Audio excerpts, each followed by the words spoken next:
नमस्कार साथियों, कैसे हैं आप लोग। उम्मीद है आप लोग अच्छे से होंगे और आप लोगों का बिहार बीएड एंट्रेंस परीक्षा 2024 काफ़ी अच्छा गया होगा। चलिए अब आंसर मिलाते हैं। तो ये हिंदी का 15 क्वेश्चन है, इसको डील कर रहे हैं। उसके बाद और भी आपके सारे सब्जेक्ट को डील करेंगे। यहाँ पे देखिए गद्यांश का 5 क्वेश्चन है। पहला क्वेश्चन है कि साहित्य समाज का क्या कहलाता है। ऑप्शन था दर्पण, संबंध, जीवन और एक ऑप्शन था प्रेरणा। तो यहाँ पे आप सीधा सा देख सकते हैं, स्पष्ट लिखा हुआ है साहित्य मानव समाज का अभिन्न है। समाज का दर्पण साहित्य कहलाता है। समाज का दर्पण क्या कहलाता है? साहित्य। तो साहित्य समाज क्या कहलाता है? दर्पण कहलाएगा, सही आंसर होगा। अगला प्रश्न है साहित्य समाज को संस्कारित करने के साथ साथ किसकी शिक्षा देता है। तो यहाँ पे देखिए इसका सीधा आंसर यहाँ पे लिखा हुआ है, साहित्य का जन्म समाज के बिना असंभव है और अच्छे समाज का जन्म बिना साहित्य के संभव है। समाज और साहित्य का अटूट संबंध है। साहित्य समाज को नव जीवन प्रदान करता है। यहाँ पर देखिए साहित्य समाज को संस्कारित करने के साथ साथ जीवन मूल्यों को भी शिक्षा देता है। जीवन मूल्यों की भी शिक्षा देता है। सीधा तो आंसर हो जाएगा यहाँ पे जीवन मूल्यों की। बेहद इजी क्वेश्चन रहा इसका। अगला प्रश्न है कि प्रस्तुत अवतरण दर्शाता है। ऑप्शन है समाज एवं साहित्य का संबंध, समाज एवं साहित्य का बेलना। ई गद्यांश पढ़ने से ऐसा लगता है? नहीं, तो ऑप्शन खत्म। साहित्यकार की सृजन शक्ति, नहीं, इसमें समाज और साहित्य दोनों की बात है, इसलिए ऑप्शन खत्म। सामाजिक व्यवहार है लेकिन साहित्य का भी चर्चा, तो दोनों की चर्चा नहीं है, इसलिए ऑप्शन खत्म। तो सिंपल सा ए ऑप्शन सही है, समाज एवं साहित्य का संबंध। अगला प्रश्न है साहित्य और समाज का संबंध है। ऑप्शन है कोई संबंध नहीं, खराब है, कमज़ोर है और टूट है। तो यहाँ पे देखिए क्लियर लिखा हुआ है समाज और साहित्य का अटूट संबंध है। समाज और साहित्य का अटूट संबंध है। यहाँ पे है कि समाज के नव निर्माण में साहित्य की भूमिका। ऑप्शन है नग्न, केंद्रीय, गौण, उपरोक्त में से कोई नहीं। और यहाँ पे आप जाएंगे तो यहाँ पे क्लियर सा आपको दिखेगा समाज के नव निर्माण में साहित्य की केंद्रीय भूमिका होती है। समाज के नव निर्माण में साहित्य की भूमिका क्या होती है? केंद्रीय। ये सही है। गद्यांश आपका काफ़ी इजी था, आप सभी लोग अच्छे से इसको डील किए होंगे।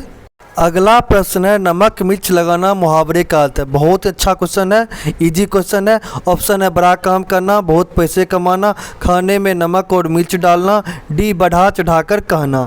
तो इसका सही आंसर होगा नमक मिर्च लगाने मुहावरे का अर्थ है बढ़ा चढ़ाकर कहना। भारत की राजभाषा है। ऑप्शन है उर्दू, अंग्रेजी, हिंदी, उपरोक्त में से कोई नहीं। तो भारत की राजभाषा है हिंदी। भारत की राजभाषा क्या है? हिंदी। अगला प्रश्न है आपका गोदान के लेखक कौन है। ऑप्शन है माखनलाल चतुर्वेदी, भगवती चरण वर्मा, महादेवी, प्रेमचंद। तो गोदान के लेखक हैं प्रेमचंद। उसे धीरे धीरे लिखने की आदत है। रेखांकित शब्द क्या है? तो उसे धीरे धीरे लिखने की आदत है। इसमें ऑप्शन दिया है सर्वनाम, संज्ञा, क्रिया, क्रिया विशेषण। तो उसे धीरे धीरे लिखने की आदत है। इसका सही आंसर होगा क्रिया विशेषण। क्या होगा? क्रिया विशेषण। अगला प्रश्न है कि देव जोर इंद्र की संधि से बनने वाला शब्द है। ऑप्शन है देवेंद्र, देवेंद्र, देवेंद्र, देवेंद्र। देखिए इसका सही आंसर होगा देवेंद्र। क्या आंसर होगा? देवेंद्र। अगला प्रश्न है कमल का पर्यायवाची शब्द है। ऑप्शन है रसीम, सरोज, भानु, भास्कर। तो आप लोगों को पता ही है कि भानु और भास्कर का अर्थ हो गया सूर्य। ये सूर्य का पर्यायवाची शब्द है, जबकि रश्मि हो गया सूरज की किरणें। तो सरोज, आपका सरोज दोस्तों हो गया कमल का पर्यायवाची शब्द। जैसे जलज, पंकज, ये सभी क्या है? पर्यायवाची शब्द है कमल का।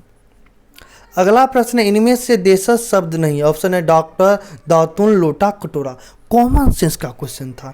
डॉक्टर क्या इंग्लिश वर्ड है, तो ये देशज शब्द नहीं हुआ, ये विदेशी शब्द हो गया। बाकी आपका ये देशज शब्द हो गया। अगला प्रश्न है ज्येष्ठ का विलोम शब्द है। ऑप्शन है उत्कृष्ट, कनिष्ठ, अग्रज, उपरोक्त में से कोई नहीं। तो ज्येष्ठ का विलोम शब्द है कनिष्ठ। ज्येष्ठ मीन्स होता है बड़ा, कनिष्ठ हो गया छोटा। अगला प्रश्न है गजानंद में कौन सा समास है। गजानन, गजानन किसको कहते हैं? जिसका आनंद गज का हो।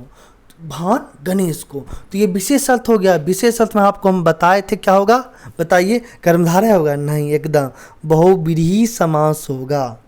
जबकि कर्मधारय में क्या होता है, पहला पद सर्व, ये आपका विशेषण होता है।